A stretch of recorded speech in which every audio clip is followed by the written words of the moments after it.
Hey, what up, piggies? It's time for another episode of Extra Despair World. I feel like it's been a little bit. We try to deliver at least one or two of these a month, and I don't know. I feel like the slop trough has run a little dry. So we are refilling it. There's a lot of news going on this week. How are you doing tonight, Dave? Oh, I'm living big over here. I'm ready to hear some real knee slappers. I have quite a few headlines. Not that this is like strictly a news show that we do on the extra episodes. We just kind of riff on whatever's going on in the past week or several days or whatever I find on Twitter a few minutes before we record. Yeah. So this has been like kind of the talk of the town. This is a big thing on X.com, the everything app. Have you seen the latest new wonderful technology rolled out by our boy Elon Musk? No, I don't think so. Oh no, you haven't seen the fucking robot bullshit?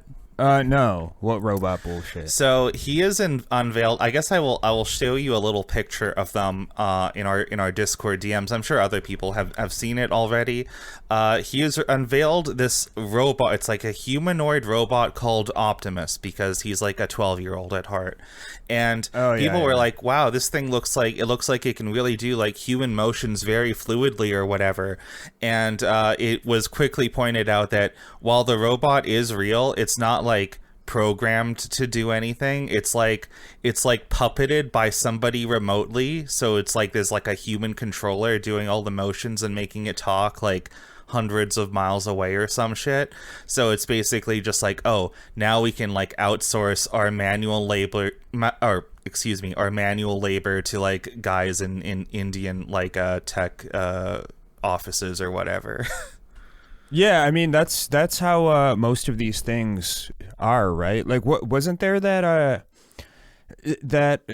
was it like the Amazon shopping place where it's like, oh, you just put stuff in your cart and walk out and it charges you automatically. Mm-hmm. And people thought it was like some tech, but really it was just like they just had a bunch of cameras and it was a bunch of people in like the Philippines or India or something, just like tracking what people are buying. Yeah, it makes me think of these like shitty mobile games. Like when I was a kid, and I'd like ask my dad, "Oh, do you have any games on your phone?" And it's like this thing where it's like you see a bunch of little objects fly past the screen. It's like, "Oh, can you count how many of there were in like 5 seconds or something?" And like that's basically the entire fucking Amazon store thing.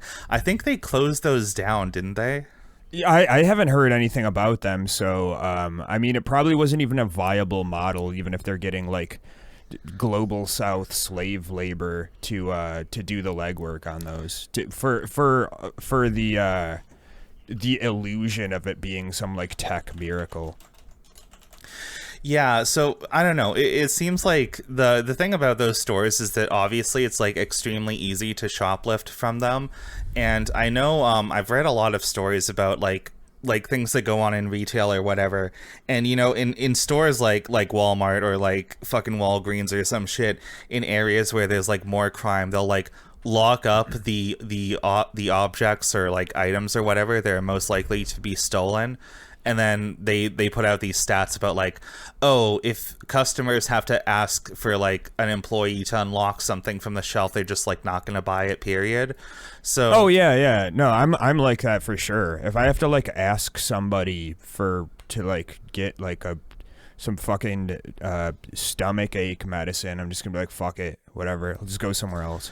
Yeah, exactly. So it makes me, I don't know, I bring this up because I feel like it's really funny looking at retail and it's like, oh, everything that like companies do to try to like combat shoplifting or whatever, it's like it's just gonna fall apart immediately because I feel like, I don't know, on some level I feel like the people yearn to shoplift. Yeah, absolutely. And it's like they pay all of these people to try to mitigate this, whether it's like security guards or like an annoying person that follows you around if you're wearing a hoodie or your skin is a couple shades too dark for their liking. Mm-hmm.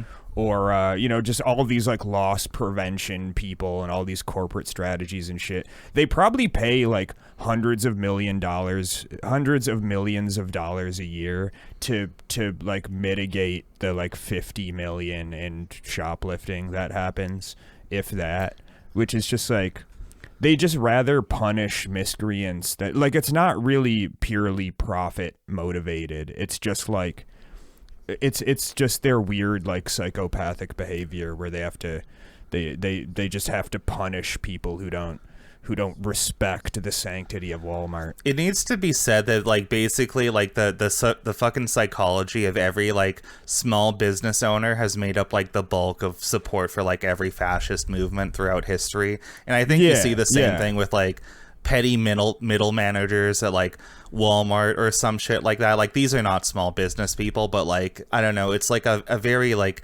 petty level of power that, like, demands you be a bit of an asshole to, like, keep your job or whatever. Yeah, when I worked at the state park, like, the park managers were like they were always trying to save a buck for the state. And, like, I used to think, like, oh, they must think that if they, like, save them money, they're going to get, like, promoted or get bonuses, which they never would. But actually, I think it's more just, like, they just liked to, like, be assholes and, like, just hurt everybody else so that they could, like, feel like they were doing something, I guess. I think often about the phrase that, you ever hear this thing, it's like, the purpose of a system is what it does. I feel like that's what you see with, like, fucking middle managers or whatever, just, like, being pricks or, like, doing all these things supposedly to save money that do not actually save money. It's really just about, like, acting out their little, like, punitive fantasy or whatever. Oh, without question. Yeah, especially the ones that, like, harass employees and shit because they're not, like, because they're wearing this shirt is, like, not the right shade of blue. It's not in the employee handbook. It's actually supposed to be a collared shirt in this material. We don't provide those, by the way. You have to buy. Yeah, sorry, that's separately. not blue. That's actually periwinkle. I'm sorry. You'll have to go change immediately. Yeah, sorry. No jeans. You have to wear. You have to buy a pair of slacks and a brown belt, not black, brown, and, like, a certain kind of shoes to work at this minimum wage shit fucking retail job. We don't provide any of that, by the way. That's.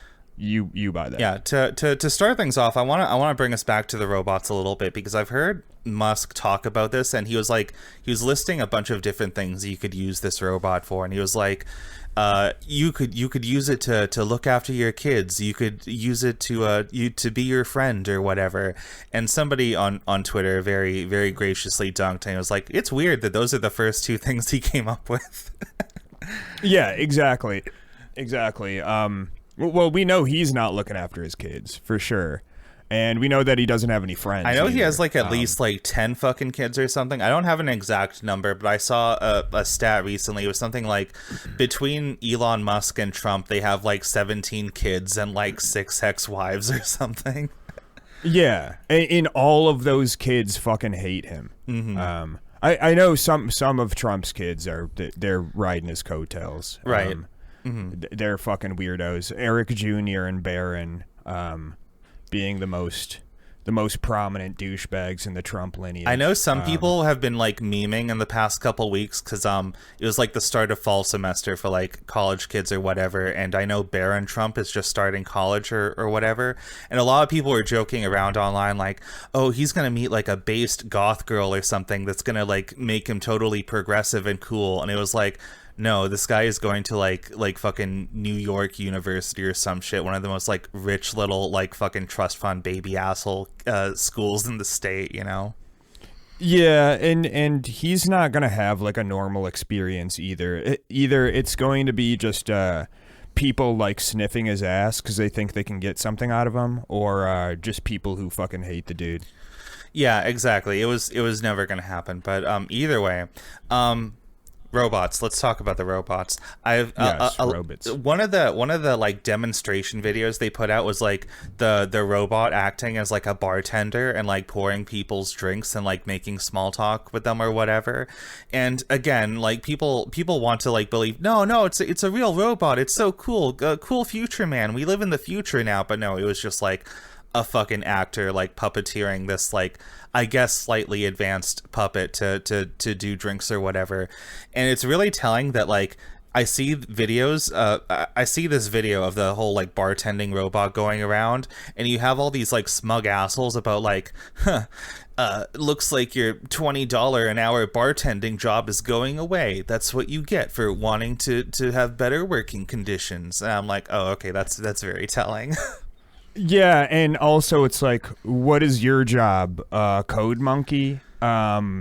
Fucking marketing, business, PR manager of operations. Like, you think your fucking job is safe, bro? It's not. It's such a like a smug white collar Redditor thing where they're just like, yeah, these people think they should get paid to do a job a robot actually can't. But never mind that coding is like one of the only jobs where like AI seems to be like actually useful at like replacing the drudge work. Basically every single one of those jobs amounts to somewhere on a sliding scale of like code monkey versus like ideas guy, which are like both useless, you know. yeah, because the ideas guys have terrible ideas, which are fucking all derivative anyways. It's just like, what if we made an app where you can find a person to drive you somewhere? We'll call it Driverly. Whoa, cool. Yeah, and then that just like tanks. No, it's not like Uber. And it's not. Yeah, it's different. And that just tanks a real existing industry like taxis, like in a few months or some shit. Let's get federal grants from the government to like disrupt this market and then like shut it down and like not do anything. I don't know. And then just make it worse. Yeah, we'll solve a problem and then just make it like terrible in a different way. Mm-hmm. I don't have much experience with Airbnbs or whatever, but I was looking at some of the damage reports of hurricane, was it Milton that went through Florida recently, and it's like 800 new properties up for sale in like this like nice little tourist town or something. And it's like, oh, you just know like every single one of those was a fucking Airbnb. Yeah, somebody in one of the Discords I'm in, I forget who that was. It might have been Weasel actually. There was like it was like a meme video of like somebody going to like cars for sale in like Florida or wherever. Oh, and it was just like, yeah, this is and it was all these like fucking exotic cars and like muscle cars and like nice restored cars going for like 60, 80, 100 grand, and they were just like, yeah, that's probably underwater right now. You take $2 grand for it, let me know. And it was just somebody doing this like systematically, and I was like, fucking, not only is that hilarious, but it's also fucking true. I don't know enough about cars. Is it even worth it to get like $2 grand on like a car that's been underwater for a while, or is that like, I don't know, like what's the point of that? I mean, it might be if it's something like some rare like exotic car, like it might, depending on how long it was underwater for. Like the frame might be salvageable, like the body, and then you can get like parts, you know, secondhand. But the body is a big part. I mean, that is true. Kind of what makes those cars. I mean, obviously you'd have to gut the interior, and you'd probably have to grind a bunch of rust off of everything, but as long as it's not completely rotted through, it's probably fine. But I mean, they probably are. Yeah, who knows? Sometimes I like to go down like a little rabbit hole on YouTube of watching videos where like people will like restore something that's been like completely like totaled or trashed or whatever. Oh yeah, and I've never seen that for cars, but I'm sure some people do that like professionally, right? So. Oh no, there are. I since I'm kind of in the market for a new car, I've been looking at some car videos, and and I've been getting recommended a bunch of stuff. There was one guy in particular, it's the name of the channel I think is My Mechanics. And I think the dude's in like Eastern Europe or something like that. Which a lot of these like restoration channels are. That is like a prime location for like guy who like restores cars on YouTube or whatever. Yeah, or the people who just like buy old machines and like restore them and stuff like that. I don't know why that's such a big market or culture for it. It's probably because they like They like respect old things and fix them instead of like North American culture where they just you'd throw some like antique in the garbage and buy a cheap piece of fucking garbage from Amazon that's gonna break in like 2 weeks. Mm-hmm. That's just speculation. It could just be because they like doing that. Yeah, shit. I fully believe that all those videos come out of Eastern Europe because it just makes me think back to like the Simpsons bit where like Homer's shopping for like a foreign car and like the guy's like, oh, I love like, that one. You gotta put it into H. You gotta put it in H. It gets 23 liters of kerosene per hectare. That's one of my favorites. The one I'm thinking of, the guy's restoring like an old like Datsun Z car, like completely from scratch. Like is the whole like body's just like completely hollowed out, and it's like, man, that looks like very satisfying and fun to do. If you think that's fun to do, there's actually an interesting game I saw on Steam a while ago. It's called My Summer Car. Have you ever heard about this? No, is it like a building? It's kind of so like, okay, so I know this is gonna be like a big red flag. It's been in like early access since like 2016, and it's still not like officially out yet.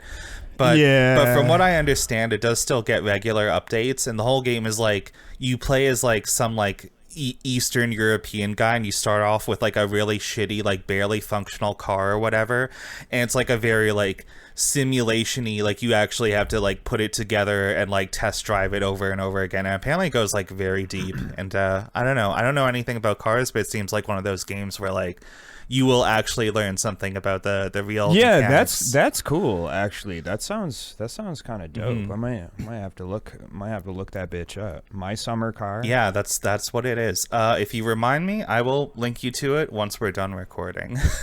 Oh man, this looks dope. It's got a 9 out of 10 on Steam. Like I said, this is a game that's like really taking off with a very narrow niche of people who are into this sort of experience. I don't know, it just sounded exactly like the YouTube channels you were describing. So.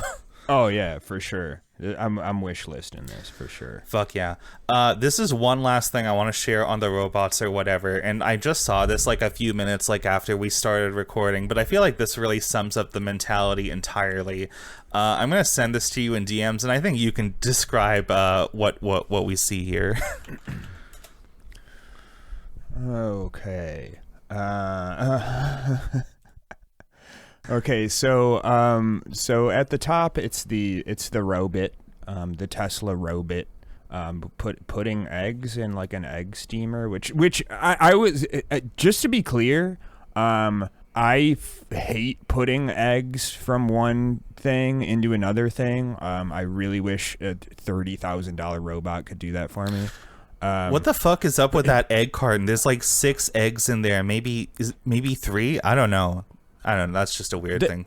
No, there are 6 egg cartons. Before, you've never seen that fucking fat cat? No, over there with your 12. No, listen, Dave. Cartons. When I pick up eggs, I drive down the highway and I get them out of like some guy's shed in the fucking countryside. Oh hell yeah! So. Hell yeah! That's the way it should be, man. That's the way it should be. Okay, and then the caption is who you choosing, and then there's a robot, and then the other one is a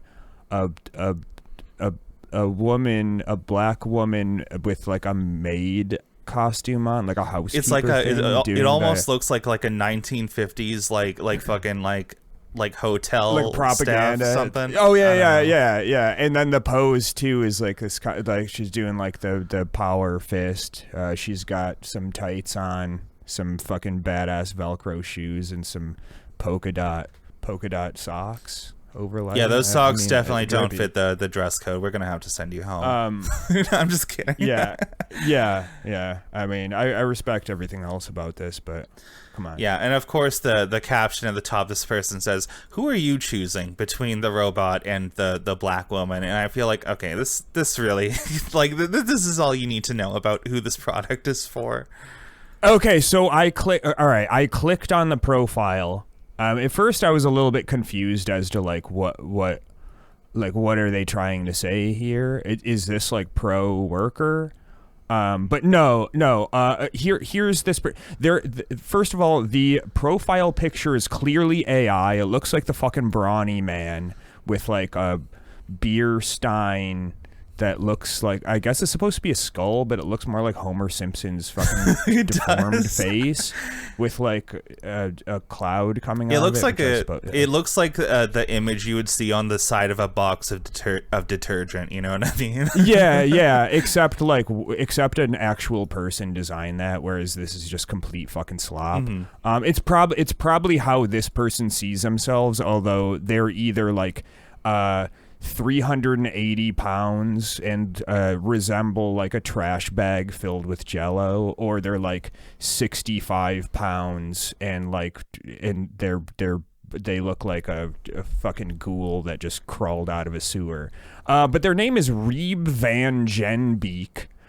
That's cool. Blue check. Mm-hmm. And here's the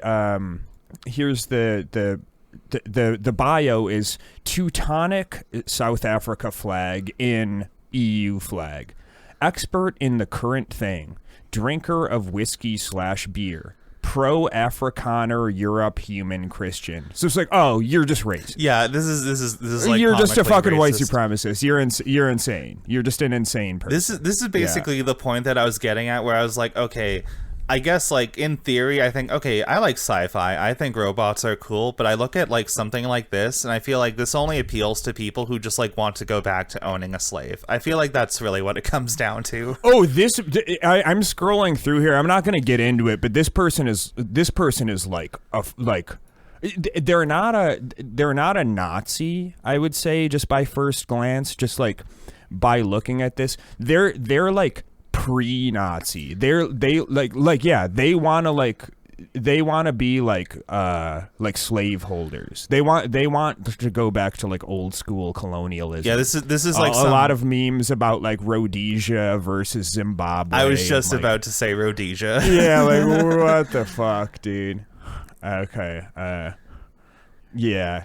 Okay, this person is like, yeah, I'm not being hyperbolic here.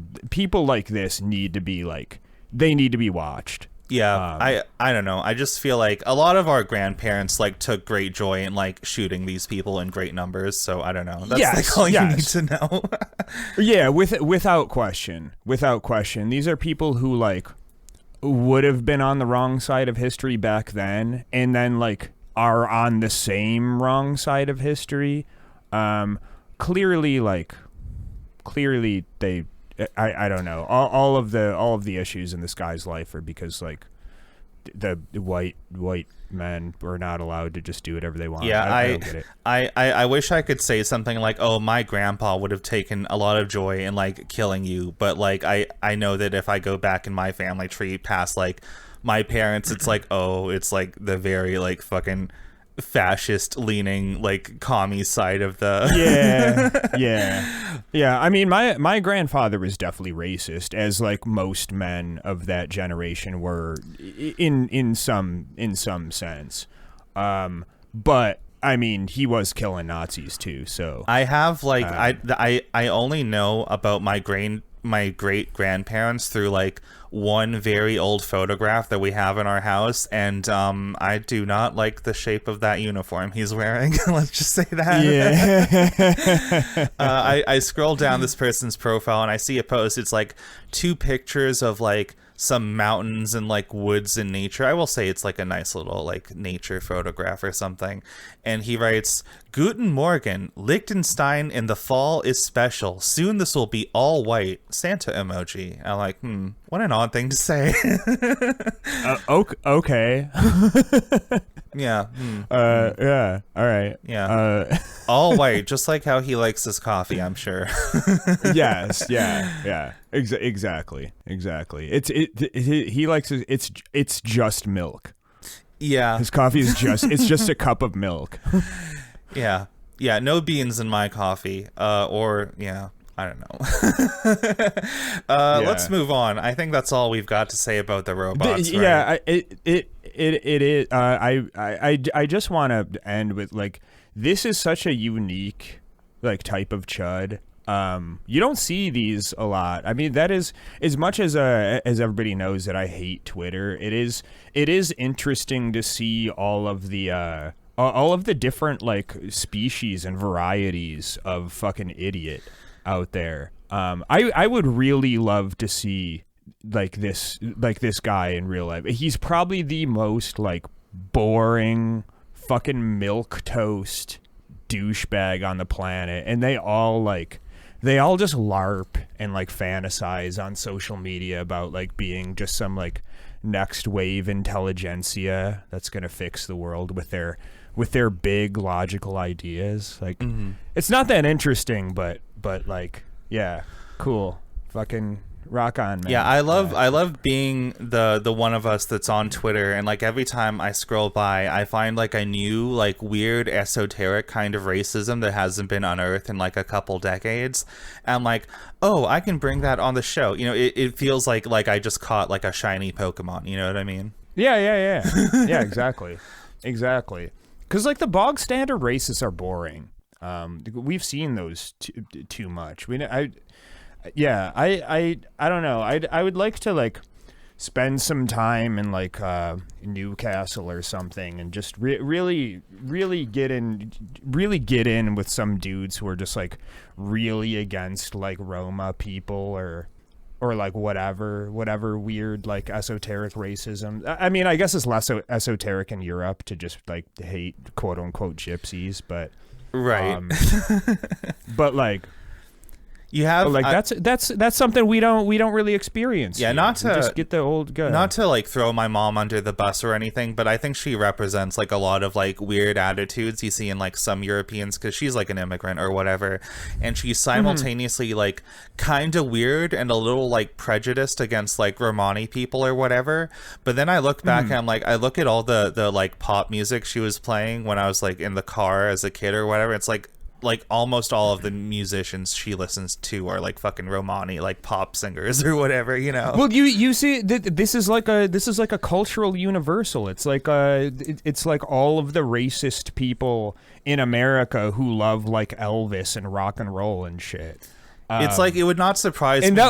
And they even like fucking Miles Davis and shit, or whatever, Prince. I was just about to say, like, yeah. It would not, if on some level, it would not surprise me if I found out that Elon Musk is a big fan of Drake or something like that. You know what I mean? Oh, sure.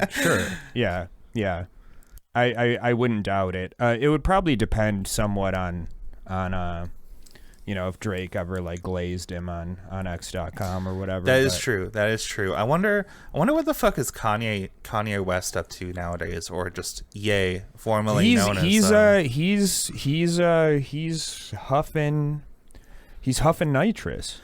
Oh right, yeah. I mean, I guess that was like the last time he was like in the news cycle or whatever. I can only assume that like, because that's the thing is like when you're doing he's not like doing balloons and hanging out like somebody who goes to Fish concerts. The dude was hooked up to like a machine that was just pumping nitrous into his fucking, like, he's probably just like incapacitated. I mean, if I remember right, the screenshot that went around, it was like a text message convo between him, Milo Yiannopoulos, and like the doctor that keeps giving him nitrous. And like it was really weird because like Milo Yiannopoulos, one of the biggest like scumbags on earth, was like begging this doctor to stop giving it because it's gonna kill him. I'm like, that's a weirdly like humanizing moment. I don't know. Yeah, when the worst person you know is like telling somebody they're being bad, but like in a rational way, it's like, oh damn, you must be like really bad. Yeah, not to give him too much credit. I mean, I do feel like, okay, Kanye West is like probably one of the only like famous influential people that'll still give Milo the time of day. So like it could be. Well, that's true. That's true. It's probably like pragmatic in the sense it's I'm sure it's totally cynical. We don't need to give him that credit. He's just like, you need to like be conscious so that you can say like terrible stuff, and I can back you. Yeah, this is not so much me giving Milo credit as much as it is pointing out like how bad the doctor is that like this is the person like calling him out, you know? Yeah, that dude's gonna go down in history. Maybe it's the same guy that was giving like Michael Jackson fucking whatever it was that eventually killed him. It could be, but I feel like if it was the same guy, I feel like we would have heard about that by now. But I don't know. I don't really follow That guy's this stuff probably long dead as well. I think he was old as fuck, like when MJ was like, you know, his most active and drug addicted. Yeah, fucking Dr. Hans brought in from like Project Paperclip or whatever, still finding work. They just got that one guy and they can't get rid of him. Mm-hmm. They fucked up. Yeah, they were like, we'll give you you can have these 15 brilliant nuclear physicists, but you have to take this one like dude who does nothing but measure skulls and like administer dangerous drugs to minorities. And they're like, all right, deal. Yeah. That's how it goes. We're like 5 to 10 minutes past me bringing up the shiny Pokemon analogy, and I had like a whole segue planned. But next thing I want to talk about, have you heard about the stuff going on with Pokemon lately? Vaguely, there was some sort of like some manipulation of some of something. You break it. There down. was so I will be clear. This is not going to be like a full on news recap because I'm not really into Pokemon as a franchise. I think it's all right. I haven't really played it since I was a kid. I'm not a big Pokemon head, but I'm bringing this up because this is like just an astonishing news story. There's what they're calling it like the Gigaleak of Pokemon. From what I understand, there was an employee of Game Freak, and Game Freak is like the game dev that owned by Nintendo. They make all the like mainline Pokemon games or whatever. So there was a Game Freak employee who fell for this like phishing scam or whatever, and like the hacker got access to like his like computer through like a shady link or something, and this one employee just happened to have like 25 years of like fucking like game dev stuff, and it's like over a terabyte in size, and people are still going through all the stuff they found in there. And to put it into perspective, I had to make a little list of just like the sheer amount of stuff, and I'm sure I'm going to be missing a few things. So let's see what was in this leak. It was so allegedly they have the entire source code for like 2 brand new like the next generation like Pokemon games.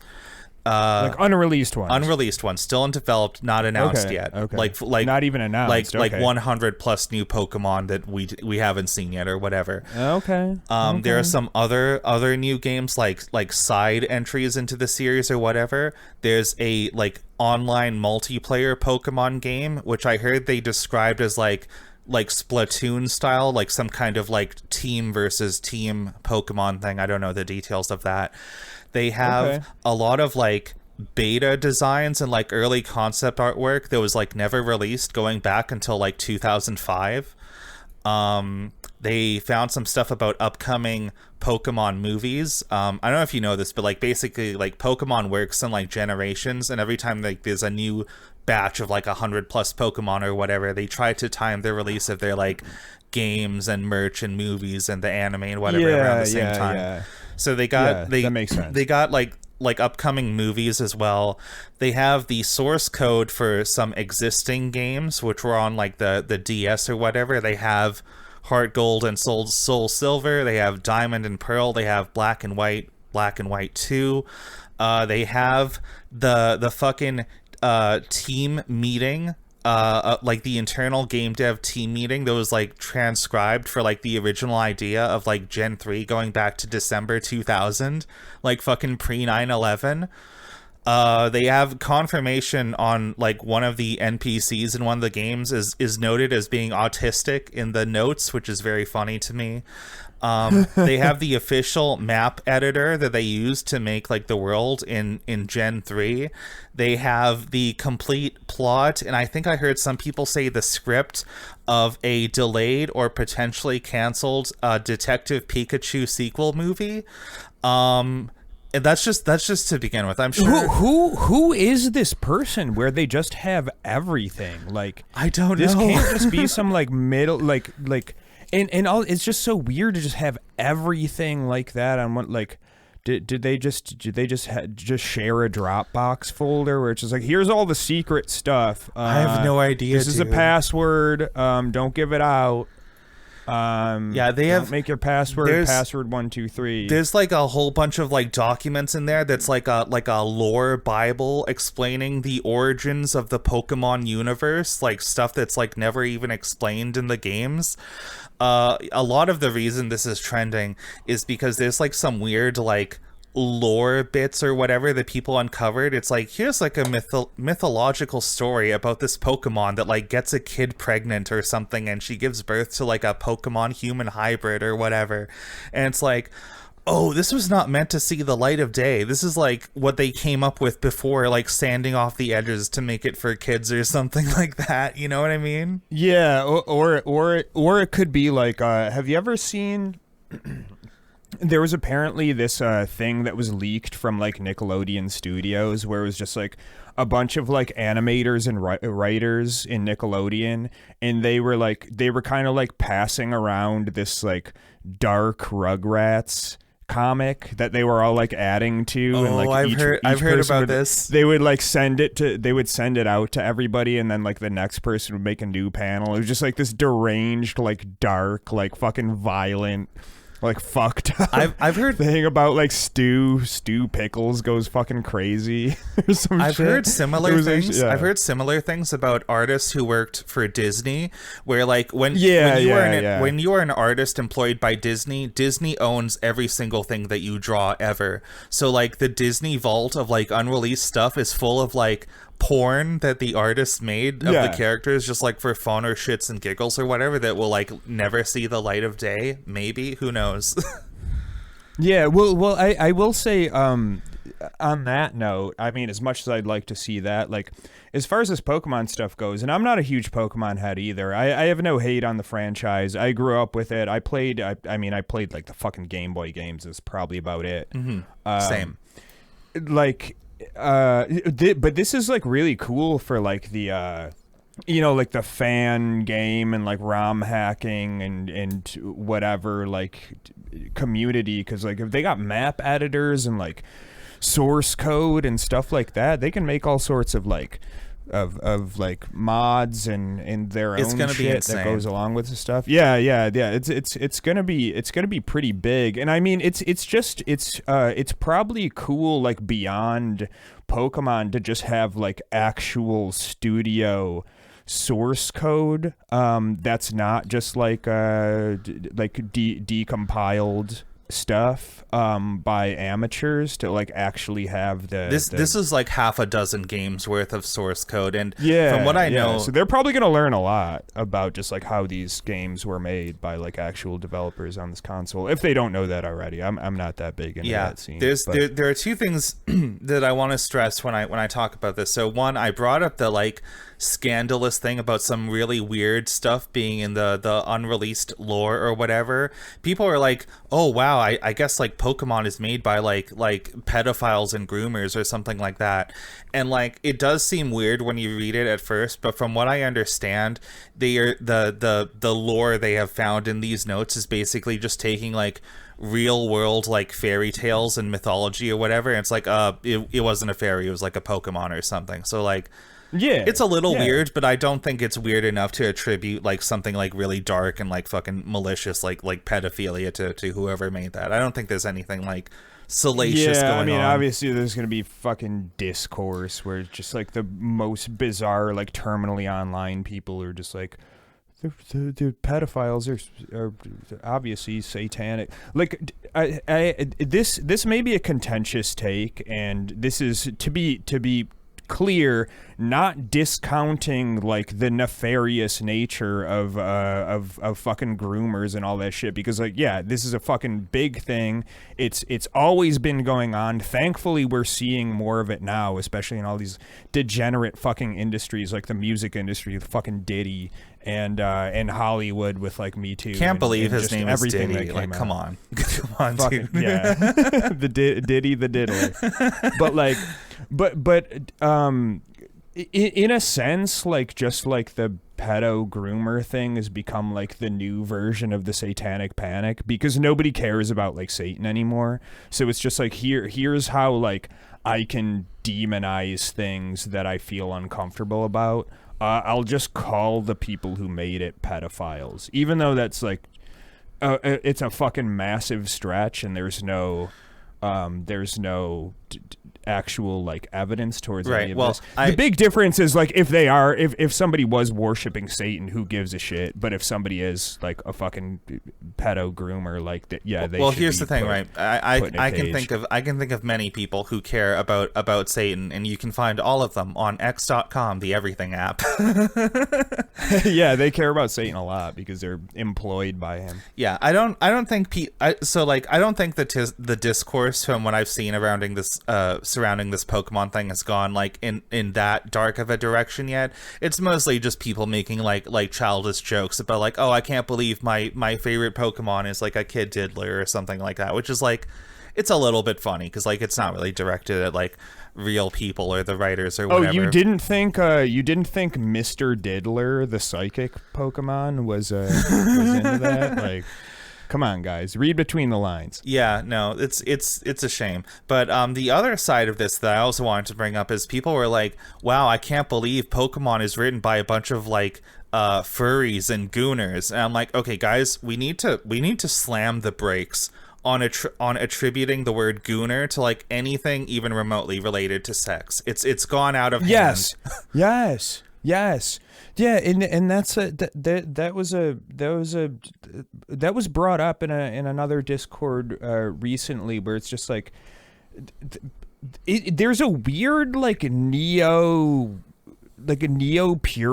fucking shame thing around sex, where it's like, not only is everybody online obsessed with sex, but they also like make fun of it. Like, they think about and talk about sex and like meme about like sexual shit all the time, and then they're also like, oh, you go on Pornhub, gooner. I've seen people take photos of like, they go to like the what was it called, like the hygiene aisle at like a Walmart or something, and they'll take photos of like, oh, here's like a vibrator, here's like a personal stroker or whatever, which I think is a very funny name for it, but whatever.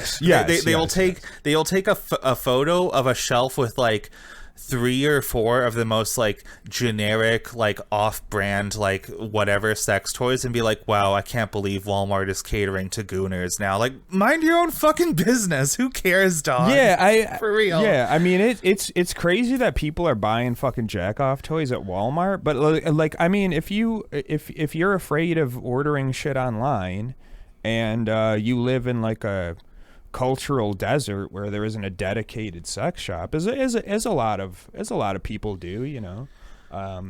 Yeah, like I think there should be dildos at Costco. There should be like, yeah, we're Costco guys. Of course we go to the fucking dildo aisle while eating a double chili cheese fucking. We're Costco guys. Of course I'm gonna get the Fuckmaster 5000 like realistic booty or whatever. It's on sale. I've seen, so sometimes I like to go onto Amazon and I will look up like, what is like the weirdest, most like hardcore, like gooner-esque like sex toy you can actually get on like fucking like Amazon Basics or whatever. And I see a lot of things like that, and it's really funny reading like the reviews on these things, because somebody will write like, yeah, this toy was great. Feels amazing. It's real sturdy, but it feels weird that it's like half the size of a human. So I feel like I'm fucking a kid or something like that. And I'm like, Jesus Christ, dog. I mean, what possesses somebody to just like unprompted, because you don't even get anything from doing these reviews, and I mean, God bless the people doing the reviews. Half of the reviews on there are like written by bots anyway. You don't need to put stock into it. Without question, but like, I mean, I do respect the power reviewers, but yeah, like people are just out here saying, and it's always shit. Their real name. It's like, this is Ken M. This is Ken M. Great product. We put pepper on it in this household. I don't even know how I got onto this from Pokemon. Right. People were saying like, oh, this is like written by Gooners or whatever. I don't think Right. that's the case. So that was the first thing I wanted to say about Pokemon. The other big thing I wanted to say is like, oh my god, Nintendo is going to like take this man's life. They are going to like legally crucify and maybe like literally crucify whoever is like responsible. True. I mean, true. True. I know. I heard this is. I heard yeah. some weird things where like the alleged person who like got all the leaks, they were like, for moral reasons, I'm not going to reveal anything about the new games, but I will show all this other stuff, and I will show all these details of like the Nintendo or Game Freak employees that I hacked.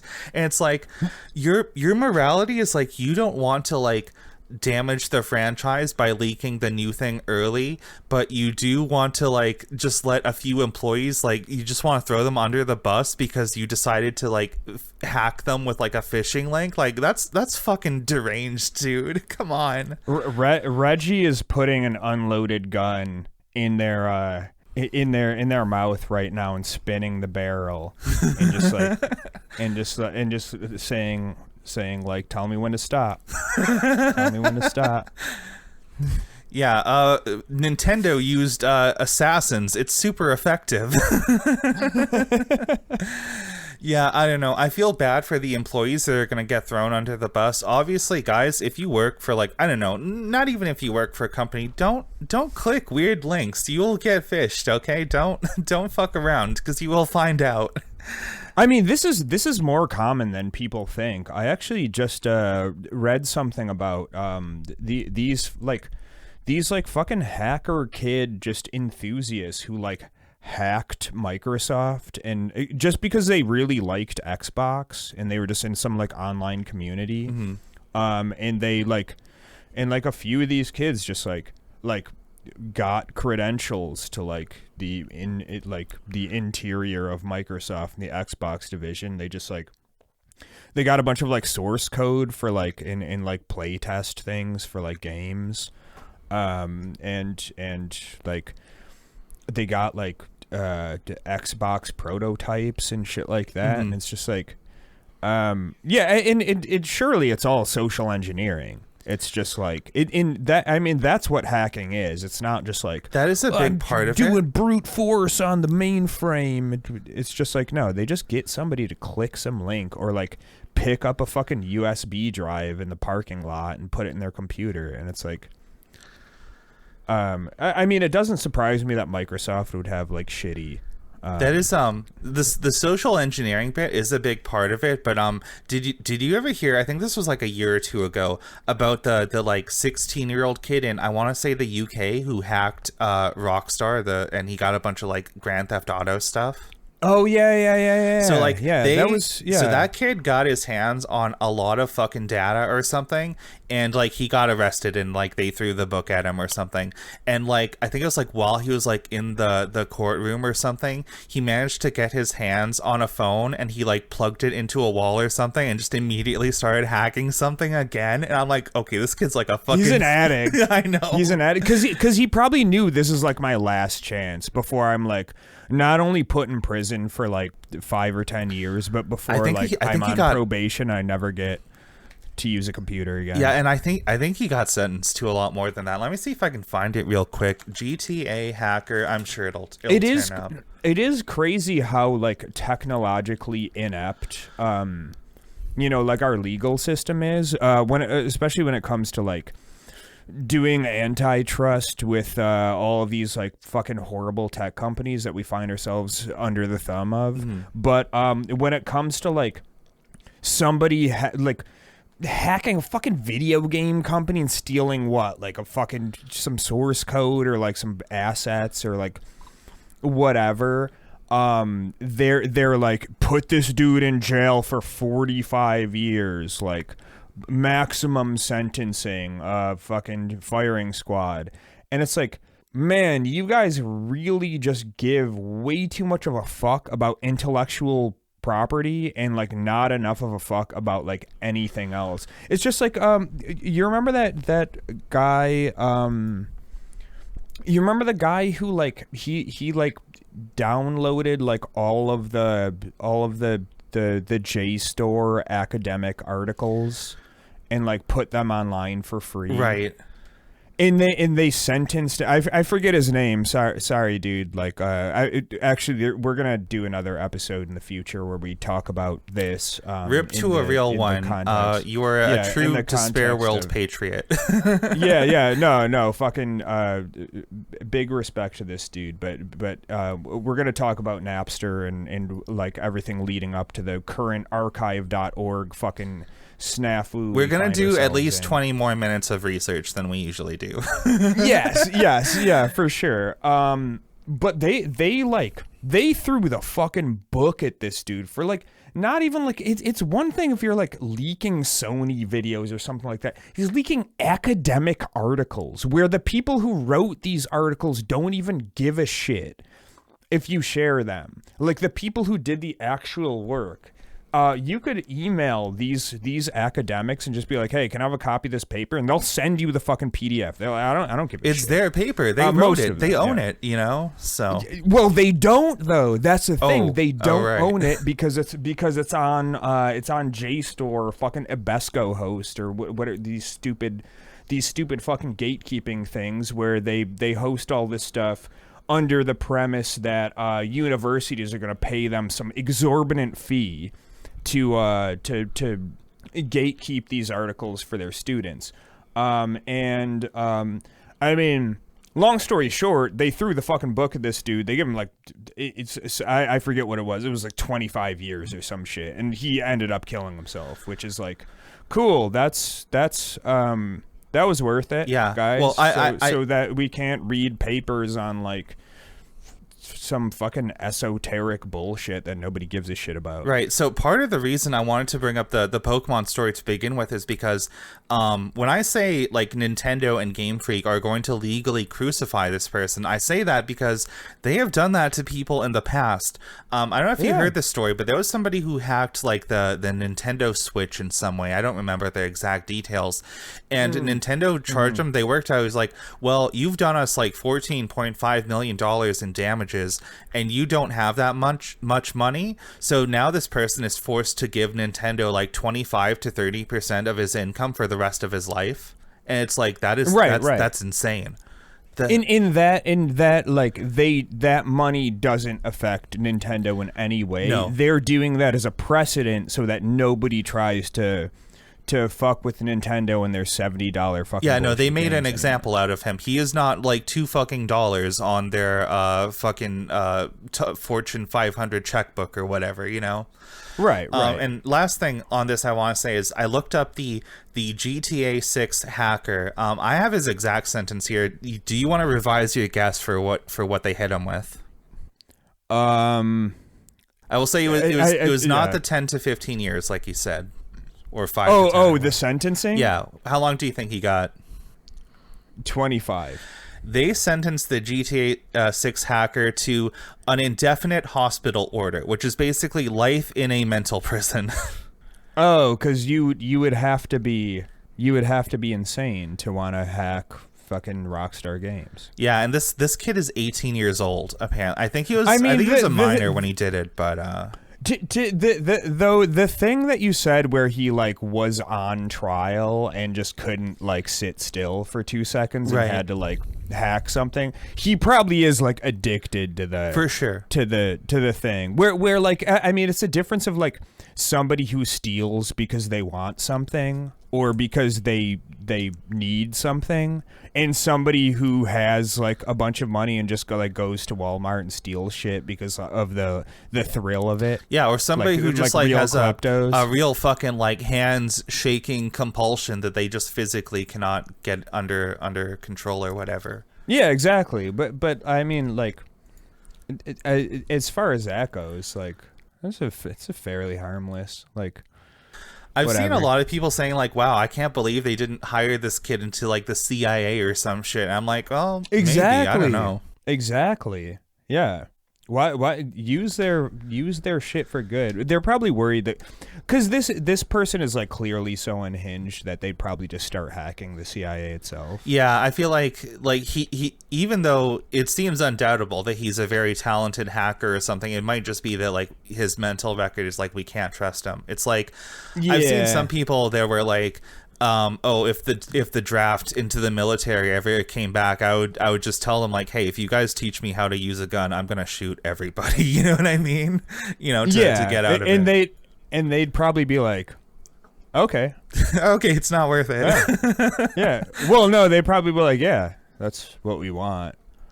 Just try to shoot in that direction a little bit. No, I'm gonna shoot in every direction. Can you shoot a little bit less in that direction? I mean, could you please just move your shooting like 30 degrees to the left? I don't even know what this voice I'm doing is. We're about an hour in. I think I have a bunch of other stuff. I think I want to narrow down. I think I have the funniest little story. It's a little article that I kind of teased you with before we start recording. I think that would be a fun thing to end the episode on. Okay. All right. Okay, let me pull up the article. I got it right here. If I asked you to introduce our audience to renowned actor Steven Seagal, what would you say? How would you sum up who Steven Seagal is? Okay. All right, Steven Seagal is just a fantastic human. He's a white dude who like kind of pretends to be Asian. He's like a complete charlatan. Like, he's purported to know many like martial arts, but they're all bullshit.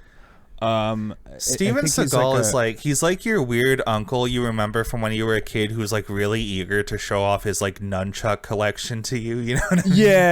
Yeah. And he's got an aesthetic to him where like, he's always wearing leather jackets, and he's still making movies. They're all funded by some like Russian studio. Mm-hmm. And I don't think anybody on this side in the Western Hemisphere watches these, but like they're probably really big in like Azerbaijan and like in some places like that.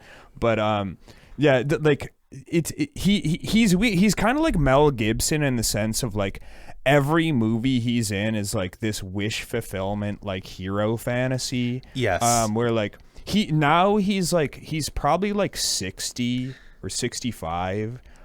He's like clearly like out of shape. I've seen some clips of his like more contemporary movies, and it's like every time there's like a fight scene or whatever, he's like barely moving. He's barely doing the things that they just do. Like, he's just kind of like moving his arms around, and guys are like flying across the room. And he'll have like sex and romance scenes with women who are like 23 years old and probably like the subject of like a Russian human trafficking let's not kid ourselves. Like, knowing where these movies are filmed, I'm sure those girls are probably a bit younger than you should be for those movies. Without question. And he'll have like sex scenes with them where he's like fully clothed with like a leather jacket on. He's just kind of like awkwardly rubbing his hands all over them, and they're like pretty much naked. Do you remember when they leaked they modded GTA San Andreas to like the leaked sex scenes, and it was basically just that, like characters like fully clothed, just like rubbing them. It's like that. Fully clothed, and it's just like their hands are like moving up and down, but it's not even like contacting the model's skin at all. Mm-hmm. It's just like, oh man, good thing they got rid of this, because I would have, because nobody had fucking Pornhub in these times. This was the jerking off to the Sears catalog era. Without question. Right, so I brought this up as a little intro to who we're talking about, because I wanted to share this article. I found this like 5 minutes before we started recording today, and I was like, I have to bring this up on the show. So this is an article from the Kyiv, I don't know, I never know how to say it, the Kyiv Independent, which I guess is like a Ukrainian thing. So I guess keep that bias in mind. But the article is titled, U.S. actor, Russian propagandist Steven Seagal says he would die for Putin in new documentary. And this was posted October 11th, 2024, which is 2 days before the time this is recorded. So I wanted to share this. This is just a funny little article. Let's get into it. Okay, the article goes: U.S. actor and Russian propagandist Steven Seagal said in a new documentary released on October 10th that he was ready to fight for Russian President Vladimir Putin and, quote, die if need be. Seagal, who gained fame as an action star in the 1980s and 90s, became enamored with Russia and Putin as his Hollywood career waned. He has nonetheless continued to make a long string of low-budget direct-to-TV films. Which is like basically just what we were talking about. He used to be a bigger actor, but now he just stars in like all this like really weird like direct to Blu-ray whatever bullshit, you know? Oh, without question. Yeah. So continuing on, it says here, the actor and martial artist, which is a bit of a generous title, but let's yes. Let's say the actor and martial artist gained Russian citizenship in 2016 and was subsequently named by Russia's foreign ministry as a, quote, special representative for Russia-U.S. cultural links, cultural and historical heritage in a voluntary capacity in 2018, which, okay, that's a very long title for he's our cool American guy that we use in propaganda. I love how they added in a voluntary capacity. Yeah, that's a very big like preemptive disavowal. Continuing. Yeah, right. He reportedly relocated to Moscow in 2021 to escape fines from the U.S. government. Seagal has been accused of sexual assault by multiple women. So, okay, that's how it goes. Yeah. It seems like there's a weird pipeline of people like accused of some heinous crime, or people who like had a big like Hollywood entertainment career and it just fell apart, and now they star in a certain, I don't know, they star in media of a certain like political persuasion. I feel like this is just like a trend you see nowadays. Yeah, and they're totally innocent, by the way, but they just escape to Russia to escape persecution from the from the liberal weirdos who think that you can't like assault women. Yeah, we got to do an episode at some point where we go over, I don't know if you've seen any of this, but there's a lot of like weird like Russian like tourism propaganda where it's like, move to Russia, move your family to Russia, we're not woke, you won't be disrespected for being a white man if you move to Russia. And it's like, oh, don't do that, guys, that's not good, you don't want to live there, you know? Yeah. There's a lot of this. There is a contingent of really extreme chuds who are basically like, oh, it's too woke here, I'm gonna go to like Saudi Arabia or Russia, and it's like, bye, have fun, dude. Have fun. You're gonna have a great time there. I'm glad that you're sacrificing like every semblance of like freedom and autonomy that we still somehow have here to go to like an actual despot fucking authoritarian shithole. But at least you won't have to deal with like pronouns, so like, cool, man, fucking rock on. You're doing the right thing. We got to do a whole episode unpacking that, but we're halfway through this article. I just wanted to continue reading. In Seagal's new documentary entitled In the Name of Justice, great title, by the way, and shared on the Russian state-run media platform Smotrim, which I've never heard of, he is shown visiting various occupied territories of Ukraine, including Mariupol. Seagal is also shown speaking to civilians and sharing Kremlin propaganda talking points with the help of a translator and voiceover, as he does not appear to speak Russian. He also visits Ukrainian prisoners of war purported to be Azov fighters. And let me just say, like, okay, I'm not built for combat. I never want to see a battlefield in my entire life. But if I found myself in that situation, if I am like in a prison cell as like a prisoner of war, and I have to deal with a fucking visit from Steven Seagal, like I would that would be so hilarious. Like, what do you think? He probably goes in there. He's like, what do you? Good to see you here. Steven Seagal? Tell me the secrets. Yeah. No. Steven, and they're just Steven like, Seagal. Who are you, dude? What the fuck? Are you okay? Why are you breathing so heavily? I just went down a flight of stairs. Anyway, tell me where the codes are. It's like, what? What do you mean? Yeah, Steven Seagal likes to do this whole like he thinks of himself as this like wise old like warrior poet sort of guy. Yeah. And I can just imagine him like approaching his like locked up enemy and doing like the like fist into the palm, like the Chinese like martial arts bow, like I respect you as my enemy, but I must know about the launch codes. And this poor fucking like Ukrainian guy is like, I don't know what who are you, you know?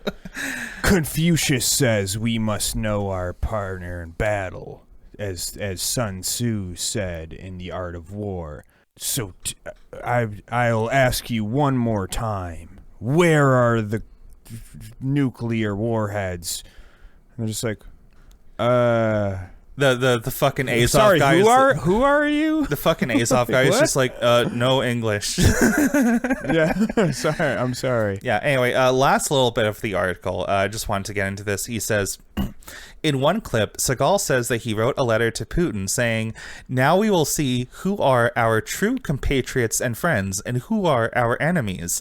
I will be on the side of my president, and I will fight on the side of my president. And lastly, there's no indication that the 72-year-old Seagal will actually participate in any military activities, combat or otherwise. That would be awesome if they just put him on the front lines, like with a leather jacket and like some shurikens, and he's just trying to like do he's trying to do like Aikido moves on this guy, but they're not somersaulting in front of him like he was trained to do. He does like a big fucking like clumsy like nunchuck flourish or whatever, and then a drone just like shoots him twice. One of those like this is an ancient Chinese evasion technique, and he's just like gasping out of breath while he just starts sidestepping as a drone just like sprays napalm all over his leather jacket. Yeah, it's so from what I've heard, a lot of the drones like deployed in Ukraine on both sides are legit just like shitty little like Amazon Basics drones you can get for like $100 with like a Glock strapped to the bottom or something like basically on that level, which is very funny to me. That is awesome. It would be interesting though if like because like assuming that Ukraine has you know like some like higher tech drone technology, and possibly it was trained. I don't really know how drones work.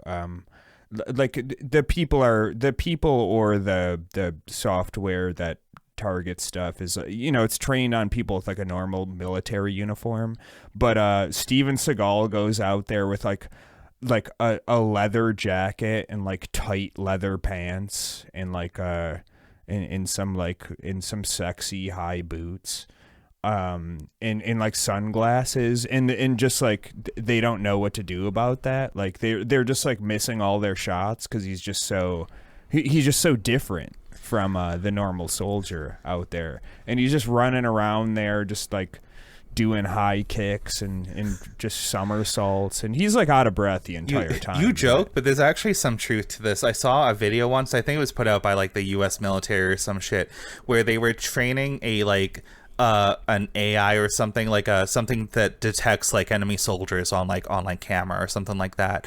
And so they put it in the middle of like a military base or something, and they told these like US soldiers or something like, okay, there's the robot with the camera, we want you to try to like sneak past it. And it turned out that like all you need to do to like avoid detection by these robots is like if you do like a silly walk with like kicking your legs up, or if you like walk sideways, like the robot won't tell you're there. They had one of these soldiers do like the fucking like, I swear to God, like the Metal Gear Solid thing where he just held like a cardboard box in front of him and walked past it. And like it totally fooled the thing, which is like incredibly funny to me. I mean, like that's like the new version of like how they used, like in World War II, they had like fake like aircraft carriers and shit that were just like fucking pieces of plastic that they would just like unravel, and it just like fucked up like all of their all of the like aerial surveillance and shit. They were just bombing like nothing. That's incredibly funny. Yeah. Basically, I don't know, just the mental image that like these drones will not detect Steven Seagal because he's like too fat and like out of shape to like exactly. They're like, this is clearly a civilian. This guy's wearing a leather jacket and sunglasses. No, this is just like a large. This is just like a large bush or something. yeah. This can't be it. This is truly the way of the Shadow Wolves, which is the name of one of his books. it's like the drunken master technique, like another. I'm sure Steven Seagal knows about this because he's into like the fat out of Chinese, shape master. Yeah, the ancient China. Yeah, he's actually like incredibly fit. He just pretends to be fat and out of shape, because it's like a drunken master thing where he's just kind of like, okay, I just start panting like four steps into my stride, and then I like collapse behind a bush.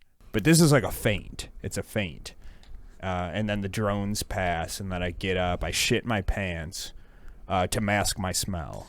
It's not because I have like IBS from eating nothing but like butter and steaks. Yeah, it's like he's my entire life. He's like rushing the front line, and he's like about to get gunned down by like a machine gun encampment or something, and he just pulls out like a 14-year-old blonde girl out of his backpack to like parry the bullets. You know what I mean? Yeah, exactly. It's like, oh, take this, you animals. Machine guns. That is a very dishonorable weapon.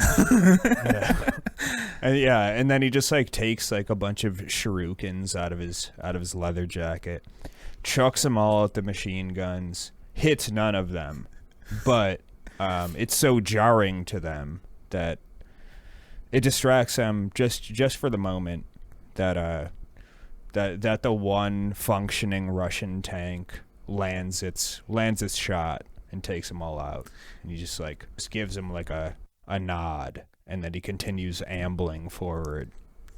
It reminds me of, I think this was like closer to the start of the war. I saw pictures on social media of like, we found these Russian soldiers or whatever, and one of them was like an 18-year-old kid that had like hentai girls and like VTuber stickers on the side of his like AK-47 or something. I'm like, okay, this is a fucking goofy ass war right here. Yeah. We need to just stop fighting wars. Now it's like war. This is what it's turned into. War is bad. I don't like it. I think we shouldn't do it, guys. I don't know. Maybe this is a little bit of a controversial opinion. Hot take in these trying times. I don't know. I guess maybe the last thing that's important to point out is like when we say like Steven Seagal is into all this like Chinese like martial arts warriors, it's all made up. He doesn't know anything about any. Yeah. This is. It's Chinese in the sense of like you watch like Chinese kung fu films that were like made for this market. He knows nothing about China, Chinese people, Chinese culture, history, or anything like that. It's all complete bullshit. He doesn't know about Russia either. He just found a place where his understanding of these cultures is indistinguishable from like Mortal Kombat or like the Dungeons and Dragons Oriental Adventures module from the 80s. Yes, you know? yeah. And I think that's kind of why like places like Russia prey on dudes like this, because number one, like it's a little bit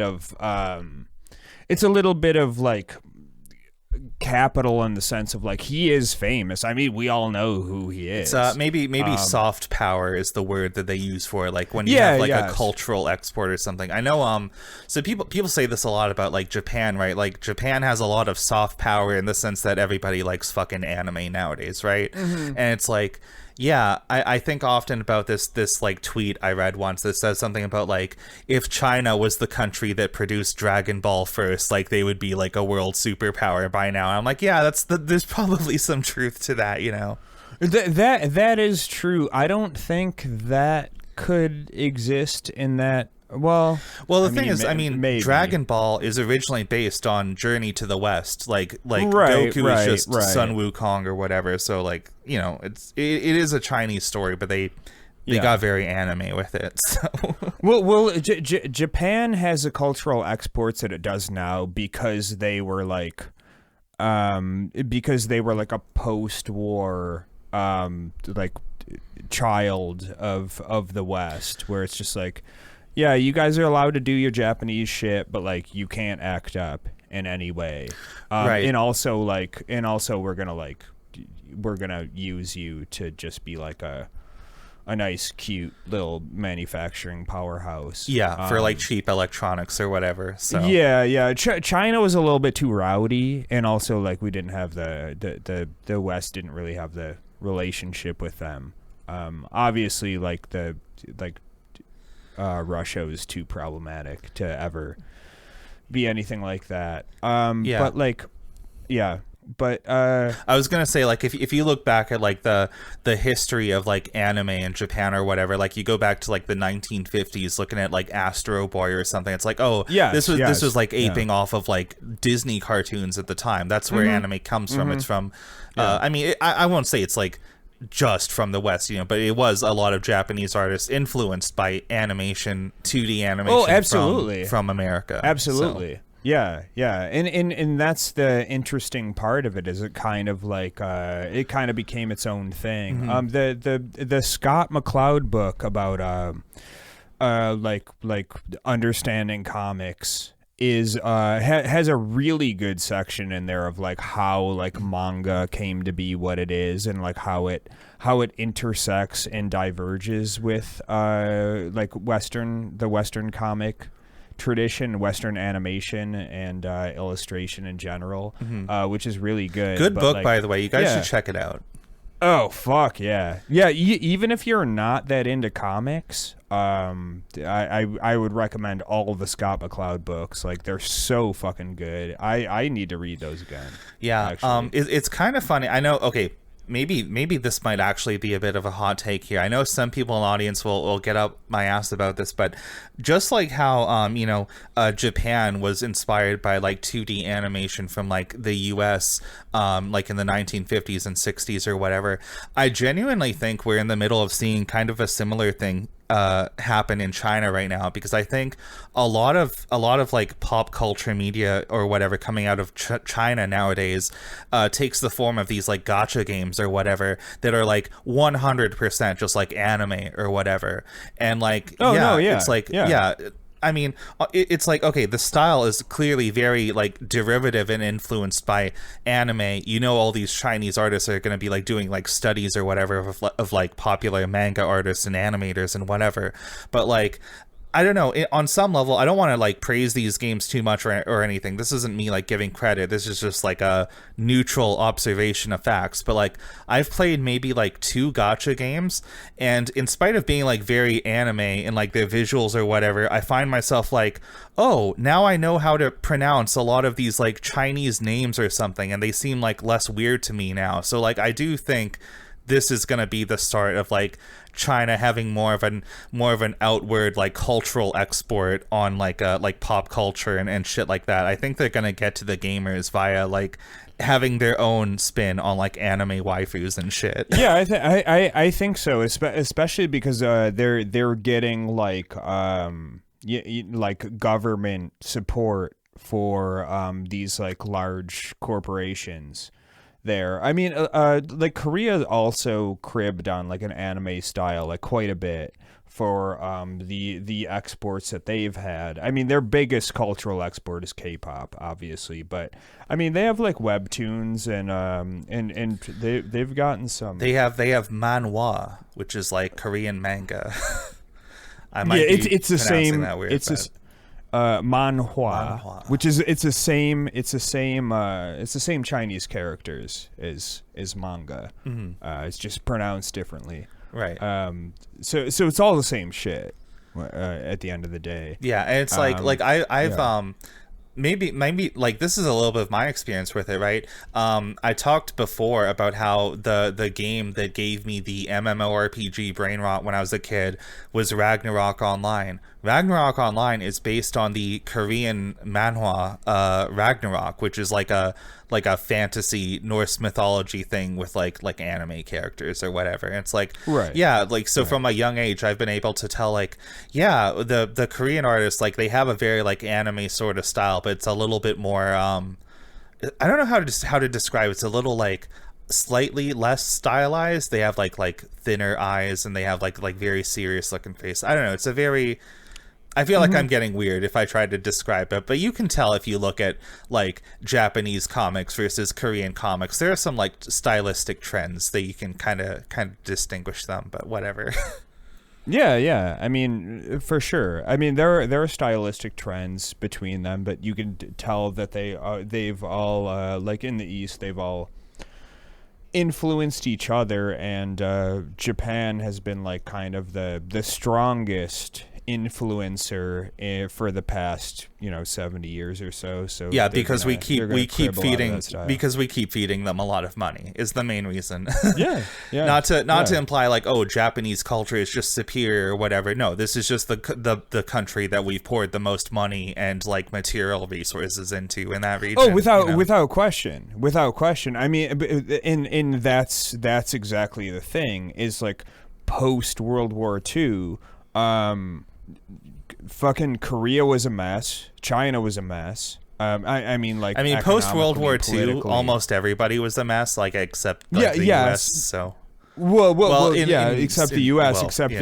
It's guys, don't get your geopolitical history from Super Despair World, okay? We're just riffing. But that's the thing, is they were allowed to chill out and do things like make electronics manufacturing companies and like do art and do music and shit, which is why like they had a little bit of a head start when it comes to that shit.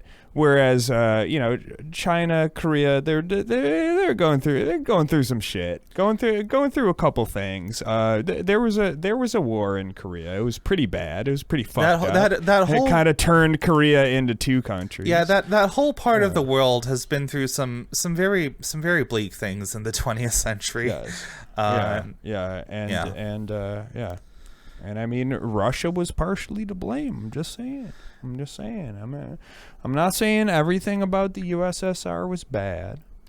I'm just saying everything they did wasn't great either. And they kind of influenced the geopolitical climate of that region, whereas the US really didn't have that problem. So yeah, I mean, look, as much as I don't like the economic business model of like gacha games or whatever, I do think it is a positive thing that like China is moving towards like, let's make more art and like cultural exports and not just like, I don't know, and not just make like sweatshops or whatever, No, I agree. Like in a lot of ways, like China's government can be like very like socially conservative in some ways, and like, again, not to give them too much credit, but in some of the gacha games I've been into, I'm like kind of surprised how decently representative that they are on like queer stuff, which is like, it's weird that this comes out of China. You have all these like preconceptions about like, wow, I guess I can't believe the party approved this piece of like non-propaganda thing or whatever.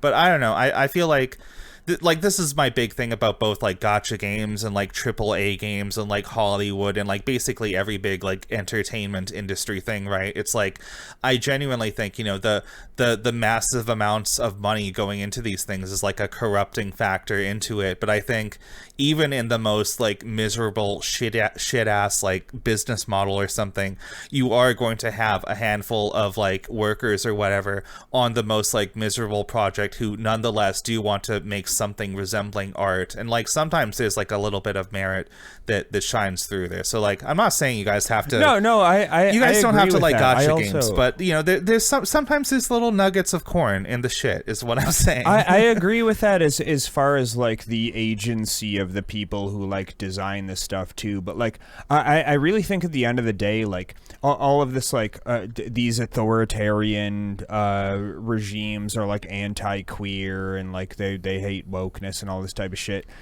Really, like, fundamentally what it comes down to is they want power, influence, and money. And like, I really think the people who are like pulling the strings on this like on these like Chinese cultural exports are like they weigh the scales, and it's like, oh, if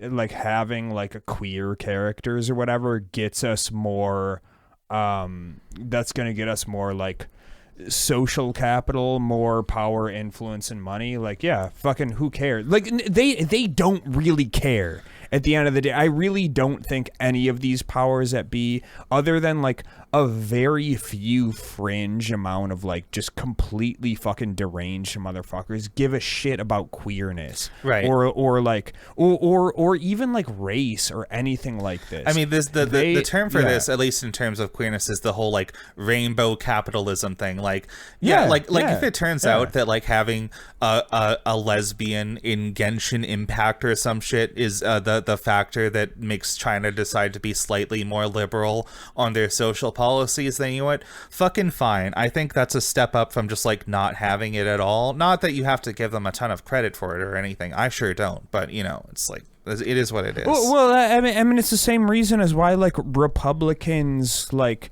have stopped being anti-gay, and now they took the next step to the trans thing, is because like they know that like the cultural temperature is like nobody cares about gay people anymore. Well, there are some. I know what you mean when you say they move. It's like they don't really, the anti-gay stuff is not so much a talking point as much as the anti-trans stuff. They have to go to the more extreme, newer thing that people are more ignorant about. Well, yeah, because these people, like, they probably never really cared about gay people that much in the first place, but it's kind of like it's a losing battle. Like, you might get one person on board but alienate 10. Yeah, so it's like they're always doing mental calculus on this shit. You look back to like I don't know when she came out. I think it was like the 90s or 2000s, like when Ellen DeGeneres first came out as right. Wow, this is like a big shocking thing. Wow, what a big celebrity.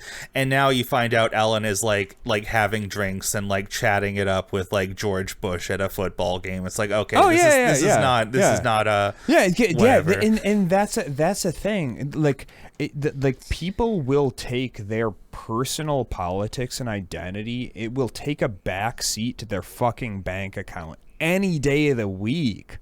Like, any day of the week. Like, it doesn't matter.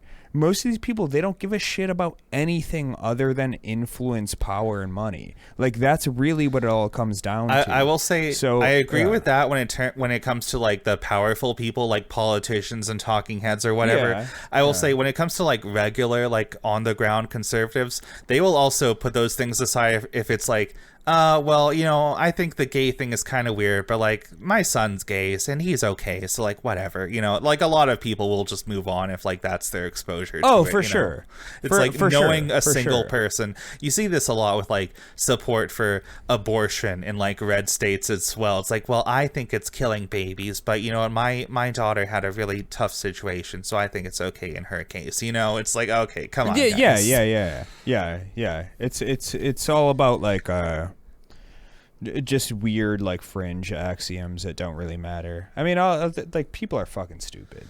Yeah, people are really stupid at the end of the day. Like, most people don't really believe in the shit that they actually think they believe in. They're just bored and want to get angry about something. They're like people are like children in a lot of ways. They're angry about something, and they find something to direct their anger to, and they start barking. Yeah, everybody barking like dogs. Barking like a dog. Yeah. I think, guys, as you grow up and get older and become more wise to the world, I think one of the biggest revelations you can have is that like so much of the stuff we see in like society like every single day is basically just like a fucking like kabuki theater sort of thing. It's all just the performance to like make sure things are like normal or like acceptable or whatever, but it doesn't really matter. Like, if you go to like to an airport or something, like everything that the TSA makes you do to like put your baggage through this like complicated technology and all these pat downs or whatever, they don't find shit. They haven't stopped shit. It's all just a little performance that they do to make them feel like they're It's doing all something bullshit. real. And it's all bullshit. It's to make you feel safer. It's not to actually make the plane safer, because you could walk like it's there have been a million fucking studies done where you can like very easily bring a gun on a plane. Yeah. Very easily. It's to make you feel safer. Well, they're wasting your time. It's there to make you feel safer if you are white. It's also there to make you feel like you are being watched if you are brown. Yeah. And that's the other thing. It's a deterrent for somebody who might want to act up. Mm-hmm. But I mean, if there is actually like a serious actor that wants to do some crazy shit, they can do it. Sorry, guys. Yeah. I hate to break that to you.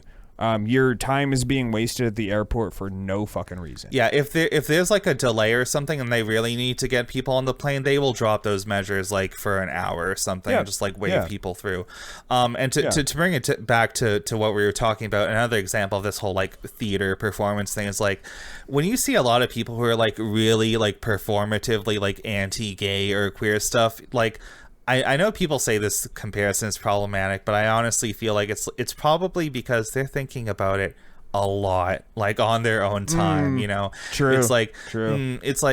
People won't think I'm gay if I'm constantly shouting about like how much I don't like the gays or whatever. Yeah. I'm like projection. Yeah, it's I don't know. It's big. It's big. It's a whole projection's a real thing. It's a whole thing. Yeah.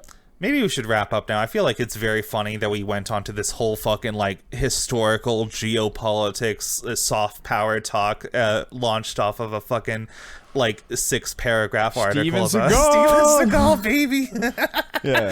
See, Steven Seagal is good for something. Yeah. He's not good. He's good for making like laughable films and spurring discussion about my man is 72 years old. I know you said like he's got to be like what 60, 65. No, he's 72. Good lord. I mean that tracks. It's hard to tell because he clearly dyes his beard and hair. Yes. And like probably has been for the past 20 I'm years. gonna link it's like you so black. I'm gonna link you the picture at the top of the article here, and like I don't know how recent this is, but like come on, dude, he does not look like that. Yeah. His entire head and scalp is basically like painted on. You know what I mean? Oh yeah. No, for sure.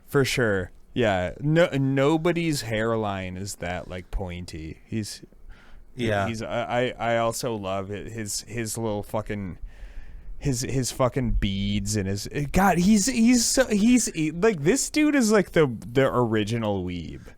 Like oh God, he's so lame. I feel like I don't know if there's a Fucking word douchebag. like weeb, but for like Chinese culture, but I'm sure cheeb. He's Cheeb. a cheeb. That I don't know. I feel a little dirty saying that. We'll look into it. But either way, I feel like this has been a very funny bonus episode. Let's wrap it up. Yeah. Guys, thanks so much for listening.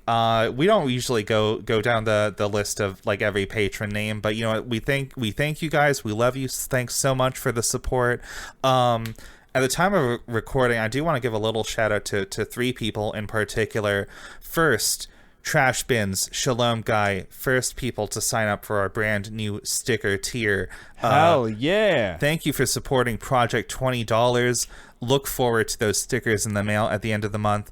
And third person I want to shout out is shout out Trevor Stilson. I was like slaving away over a really fucking big ambitious art related thing for the show the other day, and I was in a group chat with some of our listeners, and I cropped maybe like 10% of this fucking like 6,000 by 4,000 canvas. And I was like, here's a little preview for you guys, this is really cool.